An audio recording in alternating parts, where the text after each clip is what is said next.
தருமபுரி மாவட்டம் ஒகேனக்கல்லில் உள்ள காவிரி ஆற்றில் நீர்வரத்து மீண்டும் அதிகரித்துள்ளது.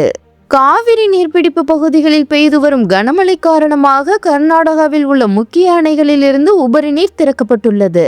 இதன் விளைவாக நேற்று மாலை வினாடிக்கு 14,000 கனஅடியாக இருந்த நீர்வரத்து இன்று காலை நிலவரப்படி வினாடிக்கு 18,000 கனஅடியாக உயர்ந்துள்ளது.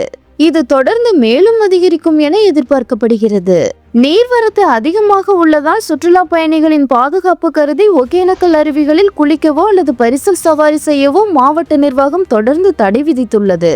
இதனால் ஒகேனக்கல்லுக்கு வரும் சுற்றுலா பயணிகள் ஏமாற்றத்துடன் திரும்பிச் செல்கின்றனர். மத்திய நீர்வளத்துறையினர் நீர்வரத்தை கண்காணித்து வருகின்றனர். மேலும் தமிழ்நாடு கர்நாடகா எல்லையில் உள்ள பிலிகுண்டவில் உள்ள நீர்வரத்து அளவீடு நிலையத்திலும் அதிகாரிகள் தொடர்ந்து கண்காணிப்பு பணியில் ஈடுபட்டுள்ளனர். ஒகேனக்கல்லில் நீர்வரத்து மேலும் அதிகரிக்கும் பட்சத்தில் அடுத்த கட்ட பாதுகாப்பு நடவடிக்கைகள் குறித்து மாவட்ட நிர்வாகம் முடிவெடுக்கும். இந்த திடீர் நீர்வரத்து அதிகரிப்பு காவிரி டெல்டா மாவட்டங்களில் விவசாய பணிகளுக்கு உதவியாக இருக்கும் என விவசாயிகள் மகிழ்ச்சி தெரிவித்துள்ளனர்.